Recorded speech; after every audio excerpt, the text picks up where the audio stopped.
안녕하세요. 이번 시간에는 매출 채권부터 볼게요. 여기 내용들은 거의 다 이제 낮은 급수에서 다 배웠던 얘기죠. 그래서 정리만 하고 가십시다. 새로 배울 게 아니고. 자, 매출 채권.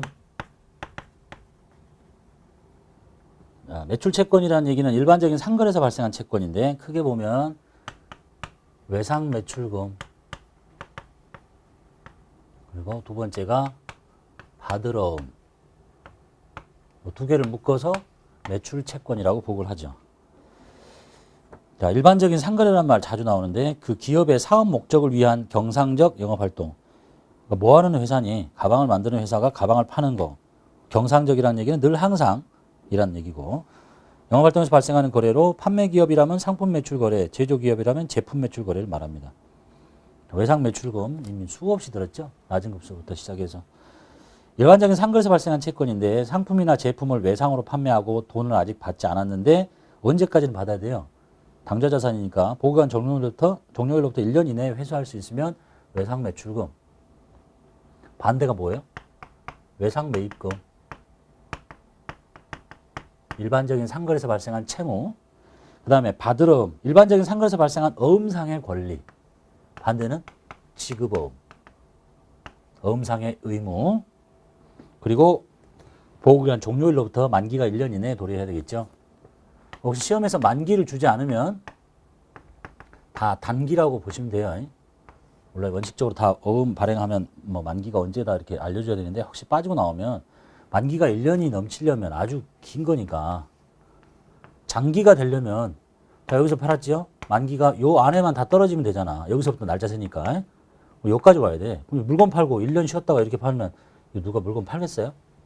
자선사가 파는 돈도 아니고. 그래서 다 만기 제시하지 않으면 그냥 단기라고 다 보시면 되겠네요. 그 다음에 어음의 배에서. 자, 이렇게 이제 어음을 받으면 사라지는 방법이 세 가지가 있죠. 첫 번째가 추심, 위임, 배서. 두 번째가 배서 양도. 세 번째가 어음의 할인. 이렇게 받으러 오면 없어져요. 이렇게 받아놨던 게. 추심, 위임, 배서는 뭐예요? 돈 찾아달라고 요구하는 거죠. 자, 타인이 발행한 어음의 대금 회수를 은행에다 요구합니다. 어음 뒷면에다가 서명하고 은행에다 줘요. 자, 이렇게 어음이 들어가 있는 것은 소유권 이전이 된 것이 아니니까 받으러 어음을 바로 빼내는 게 아니라 그냥 아무런 회계 처리하지 않고 있으면 됩니다. 혹시 추심료가 먼저 나가면 그것만 비용 처리하시면 되겠고, 그리고 만기에 추심이 됐다가 통보가 되면 그때 이제 보통 예금에 돈 집어넣고 돈이 다 들어오지 않고 일부가 빠지고 들어오더라. 그게 추심 수수료더라. 그러면 여기다가 수수료, 비용 또는 뭐 지급 수수료 이렇게 처리하시면 되겠죠. 이게 추심, 위임, 배서. 배서 양도.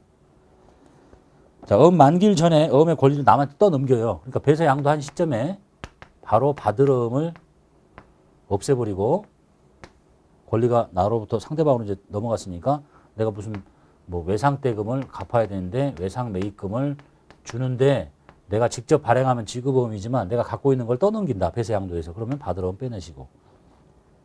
그 다음에 어음 할인. 만기일 전에 자금을 융통하기 위해서 은행에다가 어음을 넘기고 할인받아서 돈 받는 거죠. 자, 종류가 두 가지가 있죠.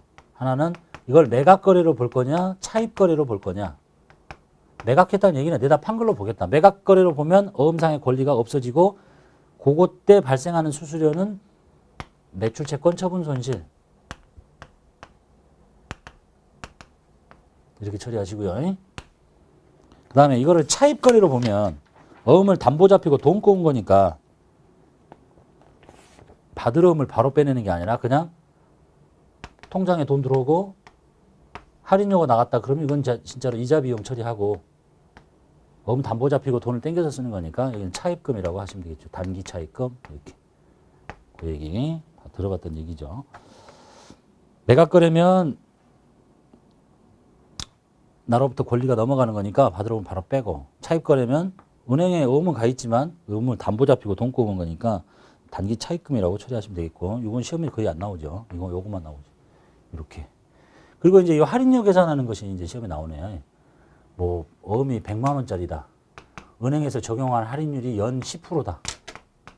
그러면 전체 뭐 365일 중에 며칠을 갖다 쓰느냐, 뭐 90일 갖다 쓴다. 그러면 이렇게 계산하고 월수로 계산하라 그러면 12월 달 중에 뭐 3개월 이렇게 그렇게 계산하는 방식이 써 있네요. 전체 사례 한 번만 보십시다. 여러분 급수에서 중요한 게 아니니까 이미 이건 다 알고 있어야 되는 얘기잖아요.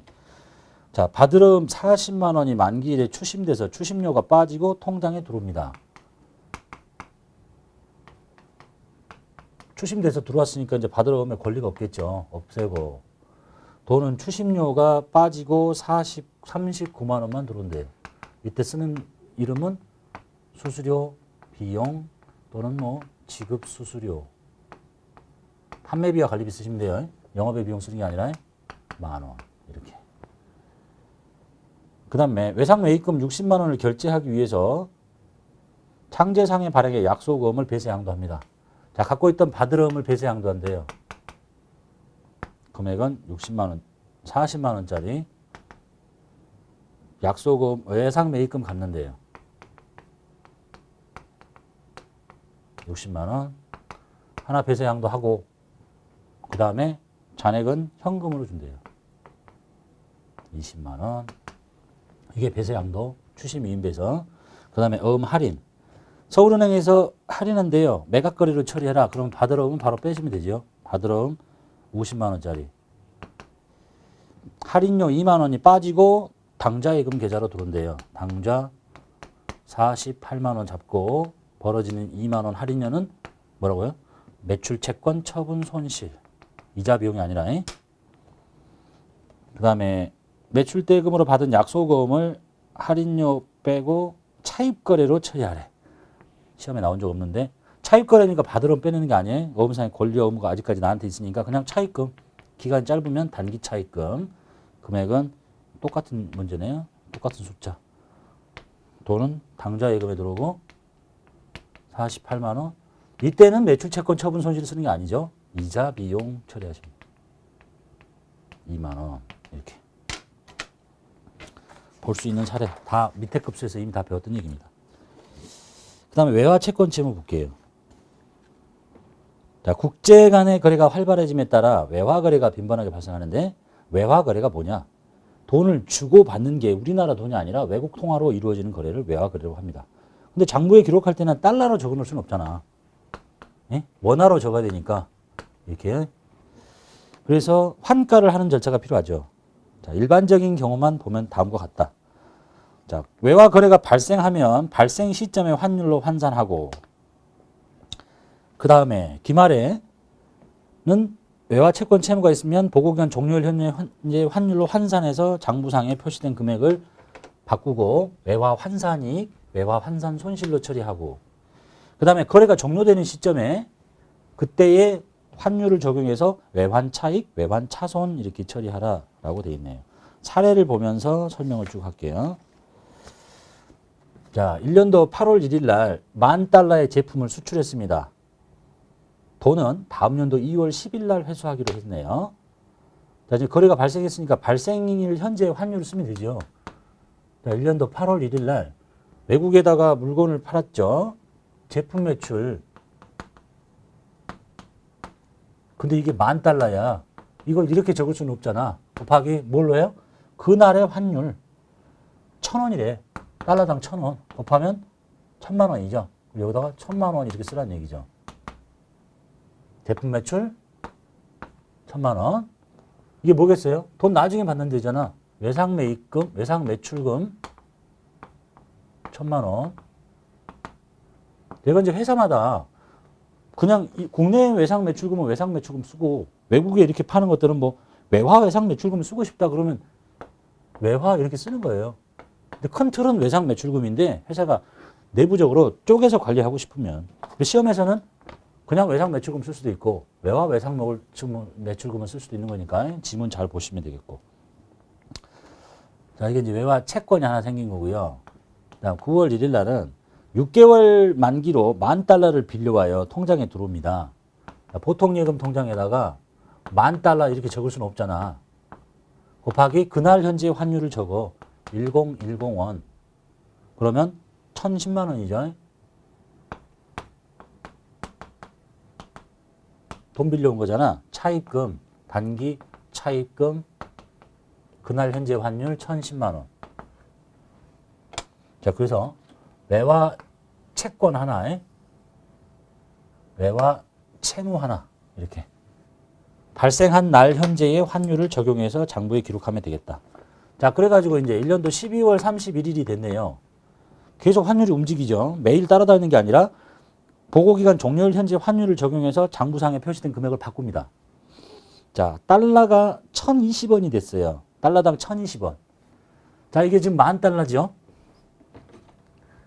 10,000달러인데 그날은 환율이 1,000원이었는데 오늘은 1,020원이야.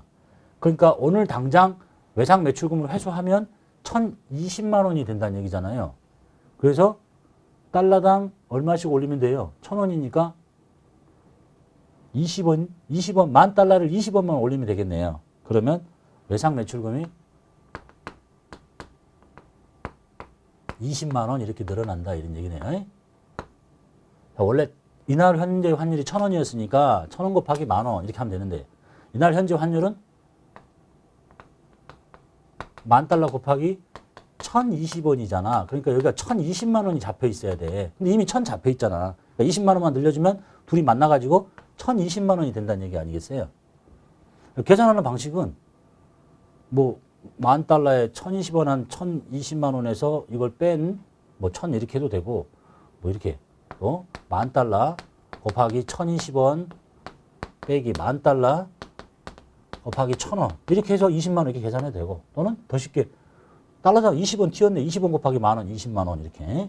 그때 쓰는 이름이 이제 뭐예요? 외화를 기말 현재 환율로 환산했죠. 외화, 환산, 이익 났어요. 손해 났어요. 자산이 더 커졌잖아. 외화 환산 이익이라고 해요. 20만 원 이렇게. 자산을 갖고 있는데 환율이 튀었으니까 자산이 커진 거고 반대로 부채를 갖고 있는데요. 달러당 1,010원짜리였죠. 1,020원 됐잖아. 그러니까 부채가 10원만큼 더 늘어나지 10만 원만큼 부채를 늘려주면 되겠네요. 단기 차입금 10만 원만큼 부채가 더 늘어나야 되죠. 이때 쓰는 이름이 외화 환산 손실이죠.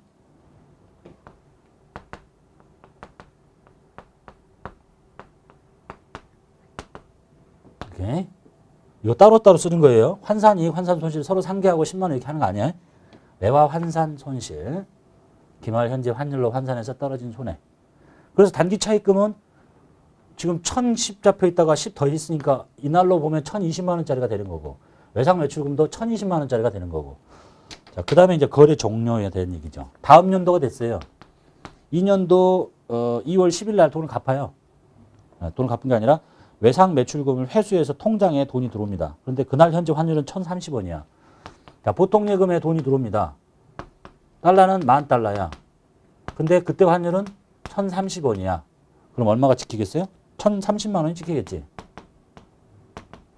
보통 예금에. 자, 그리고 이제 외상 매출금을 없애줘야 되겠죠.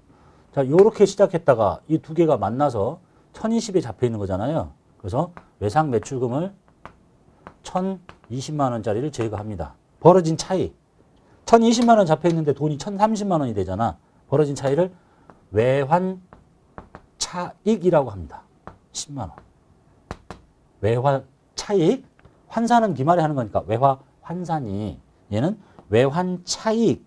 거래 종료된 시점의 환율과 장부상 환율의 차이.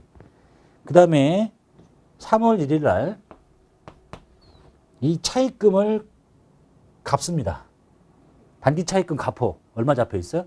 1,010에 기말의 환율 환산해서 1,020 됐죠. 단기 차익금 1,020만 원짜리를 없애버리고 돈을 줍니다. 10,000달러인데 이날 현재 환율이 어디서 돈 나가냐? 현금으로 나가죠. 얼마나 됐어요? 10,000달러. 근데 이날 돈 주려면 환율이 1,040원이야. 그러니까 1,040만 원의 돈이 있어야 10,000달러를 갚을 수 있습니다.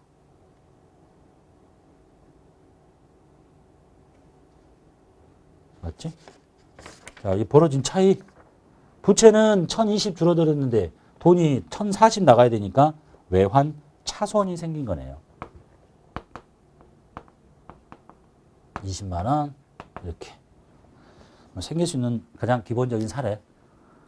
주로 이제 나오면 이 정도죠. 그래서 환율 잘 적용해서 기말에 환산하는 문제가 기말 결산 문제로 나오고 연도 중에 이 거래가 종료되는 시점에 잡혀있는 금액과 그날 현재 환율을 적용해서 그 차익, 외환 차익, 외환 차손 이렇게 보시면 되겠네요.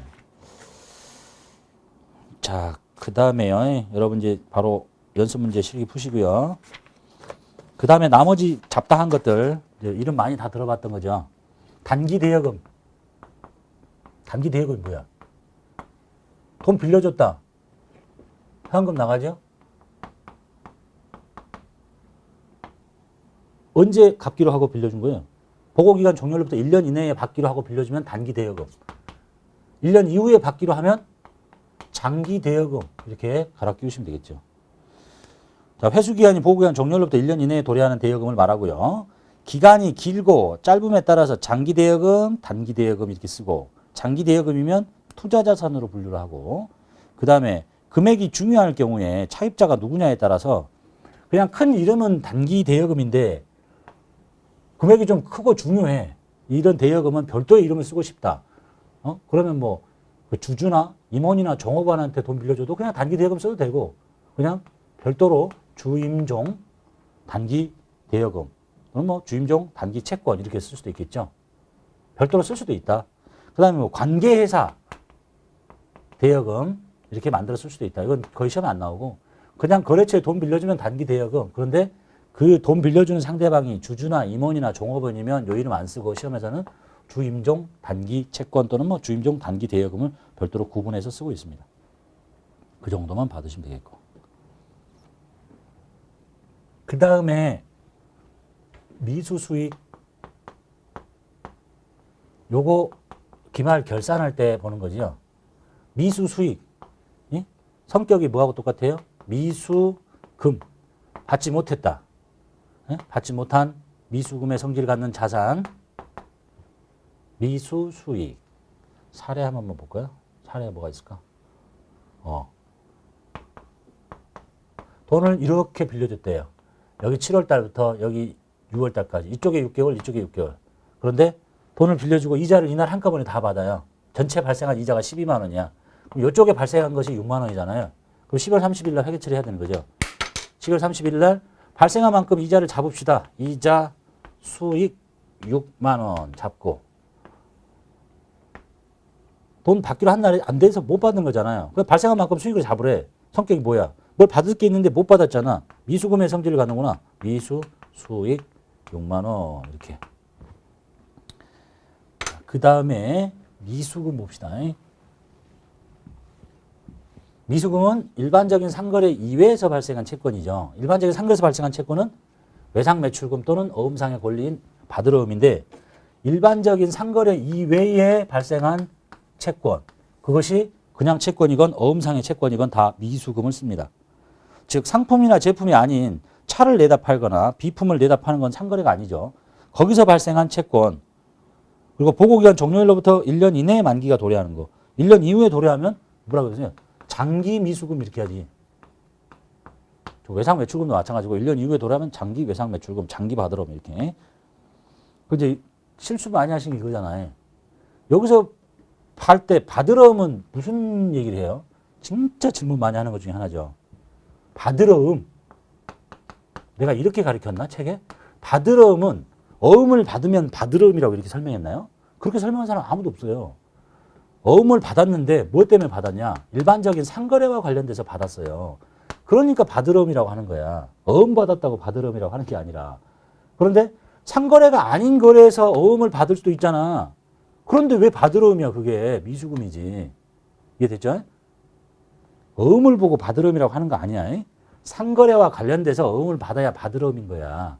상거래와 관련되지 않고 어음을 받을 수도 있어요. 그러면 받으러움이라고 쓰는 게 아니라 미수금이라고 한다니까.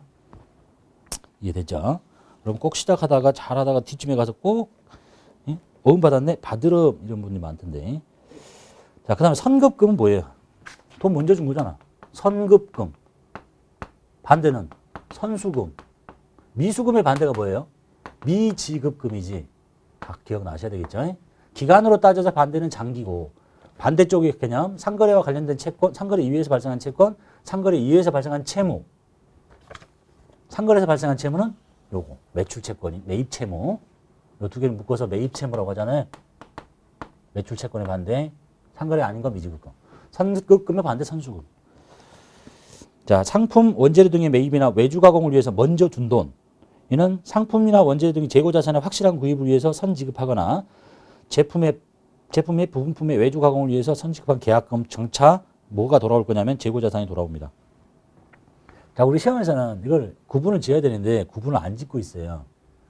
자, 선급금은요. 뭘 하려고 돈 줬다고? 먼저 돈 줬잖아. 근데 뭐 하려고? 장차 이 돈 준 게 재고 자산이 돌아오는 거예요. 재고 자산은 크게 보면 당좌 자산에 속해 있죠. 그러니까 당좌 자산에 속해 있는 재고 자산을 당좌 자산이 아니지. 유동 자산에 속해 있지. 유동 자산에 당좌 자산, 재고 자산이죠. 자, 유동 자산을 살려고 돈을 줬기 때문에 유동 자산 속에 있는 이 선급금을 쓰는 거예요. 그런데 이건 원칙적인 얘기예요. 유동 자산이 아닌 유형 자산, 비유동 자산을 살려고 돈을 줬다. 차를 살려고 돈을 줬다. 그럼 원칙적으로 이론적으로 보면 여기 써야 되는 이름은 선급금이 아니에요. 건설 중인 자산이에요. 이렇게요. 건설 중인 자산의 위치를 잘 봐봐요. 유동 자산, 비유동 자산의 투자, 유형, 무형이잖아요. 여기가 당좌, 재고잖아요. 들어만 보시면 돼요. 내가 지금 요 재고 자산을 살려고 돈을 먼저 줬는데 회계인 연도가 딱 잘려버려요. 잘리면 이렇게 회계 처리하고 멈춰 있잖아. 그럼 이 돈이 어디 가 있어요? 여기 가 있잖아. 같은 위치에 가 있죠. 그런데 내가 유형 자산을 살려고 돈을 먼저 줬어요. 그런데 이걸 이렇게 회계 처리하면 이게 이 돈이 어디 가 있어요? 여기 가 있잖아. 그러니까 논리적으로 안 맞아요. 그때 쓰는 이름이 여기에 들어있는 건설 중인 자산을 쓰면 결국은 유동 자산을 비유동 자산을 사기 위해서 투자했던 이 돈이 12월 말에 잘리면 그 돈이 여기가 있으면 좋겠어? 여기가 있어야지.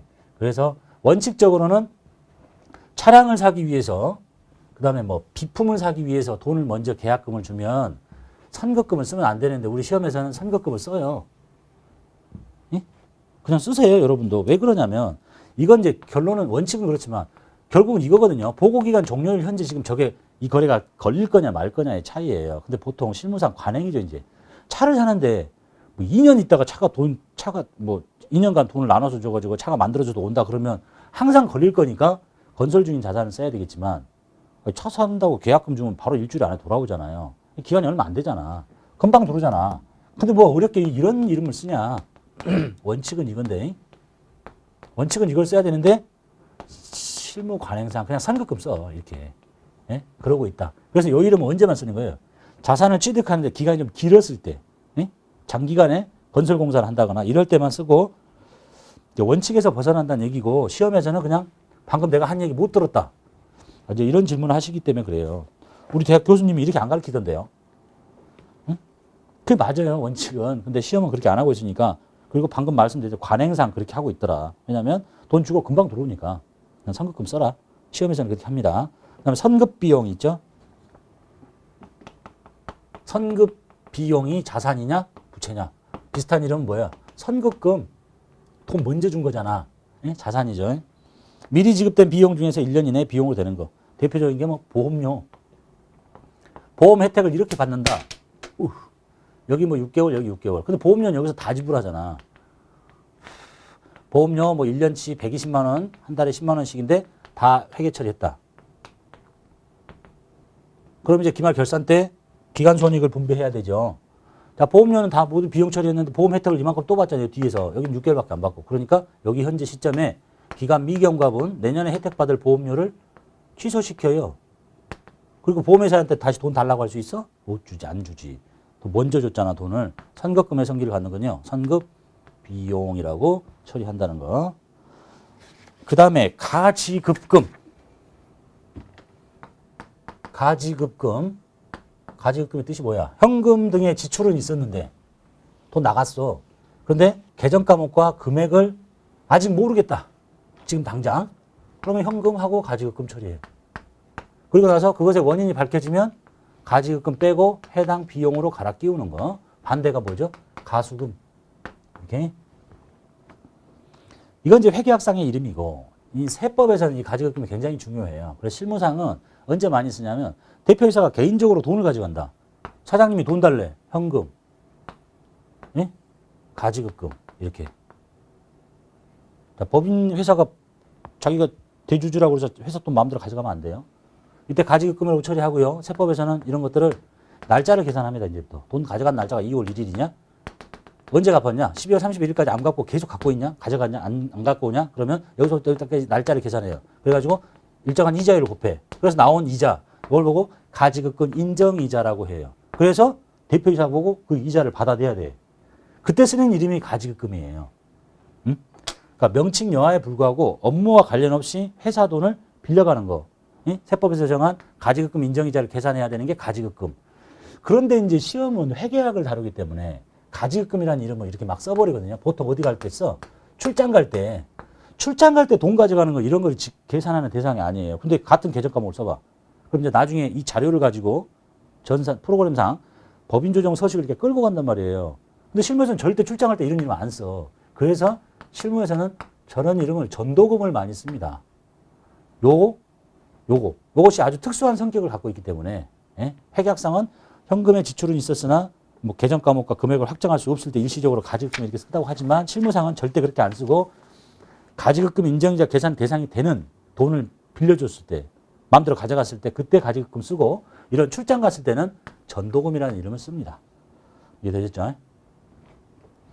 그 다음에 선납세금을 먼저 냈대. 뭐를? 법인세를? 또 뭐 요즘에 법인세 아니고도 뭐 다른 세금을 선납세금으로 하기도 하는데, 자, 기중에 원천 징수된 법인세나 중간에 합한 법인세 등이 처리되는 계정 과목, 선납세금. 자, 기중에 원천 징수 당한다. 이제 나는 지금 법인이죠, 입장에서. 법인이 원천 징수 당하는 것은 이자 소득이 생길 때. 자, 내가 이자 수익이 생겨요. 이자 수익이 10만 원 생기면 은행이 돈을 다 주는 게 아니라 이자 소득세를 원천 징수합니다. 14%. 그리고 돈은 나한테 그걸 뺀 나머지만 줘. 14%면 14,000원, 86,000원. 이만큼밖에 안 줘요. 이건 이자인데. 그럼 14% 원천 징수 당한 이건 뭐냐? 내가 내야 될 세금을 미리서 내준 거예요, 은행이. 나는 누군데? 법인이잖아. 그러니까 법인세야. 법인세 비용 또는 뭐 법인세 등. 근데 바로 비용 처리하지 않고 자산으로 돌려놓습니다. 여기를 선납세금이라는 자산으로 만들어 놓고요. 그 다음 또 만날 수 있는 게 법인세는 1년에 한 번 내는 게 아니라 과세기간 1월부터 말이라면 12월 말이라면 과세기간이 끝나는 날에 다음 3개월 이내에 신고 납부하면 되는데 그 사이에 한 번 내야 돼. 그걸 중간연합이거든요. 그래서 여기 1월부터 6월을 중간연합 기간으로 해서 8월 31일까지 법인세를 한 번 내야 돼요. 그때 법인세를 냈다. 그러면 선납 법인세 비용이라 바로 안 하고 뭐 10만 원 하고 현금 이렇게 납부를 합니다. 그리고 나서 이제 12월 31일이 돼가지고 법인세를 계산하죠. 그러니까 법인세가 내야 될 세금이 50만 원이 됐어. 자, 그러면 이제 당장 낼 수 있니? 못 내잖아. 그래서 여기 미리 낸 돈도 있잖아. 여기 14,000원 냈고 여기 10만 원 냈죠. 그럼 여기 선납세금이라고 미리 처리해 놓은 거를 모두 뺍니다. 11만 4천 원. 그리고 이제 법인세라고 잡아. 법인세 등 또는 법인세 비용. 하고 뭐 50만 원이었다. 그럼 나머지를 당장 못 내잖아. 왜냐하면 3월 31일까지만 신고 납부할 거니까 12월 말에 못 내지. 그럴 때 쓰는 이름이 미지급 세금이라고 합니다. 나머지 거. 이렇게. 자, 그 다음에 현금 과부족. 이것도 아주 많이 듣는 거죠. 현금이 과하거나 부족하거나. 현금 띄어쓰기 하는 거 아니에요. 현금 과부족. 이렇게 좀 이상하잖아. 현금과 부족. 이름 이상하죠. 자, 장부상 금액과 금고에 있는 실제 금액. 금고에 100원 있더라. 장부에 90원 있다. 어떻게 하라고 그랬어요? 금고를 건드리면 죽는다 그랬어요. 이걸 건드려야지. 보통 같으면 그러지. 프로그램상 장부에 90이 있는데 금고에 100 있다. 10원 딱 가져가면 되지. 걸리면 죽는다니까. 자, 장부에 돈이 적죠. 장부에 돈이 적으니까 금고에 많잖아. 금고에 많으면 장부에 적죠. 장부에 돈을 넣어줘. 그 현금 과부족. 이렇게 처리해. 그리고 나서 원인을 찾아. 여기 가지급금도 마찬가지죠. 가지급금이나 가수금은 가지급금. 이거는 지금 당장 보고기간 종료하기 전에 연도 중에 내용을 모르니까 쓰는 거지. 12월 말이 됐는데도 내용을 모르면 안 되지. 이거 본 계정으로 다 돌려놔야 돼요. 재무상태표에 나타나서는 안 되는 계정 과목이야.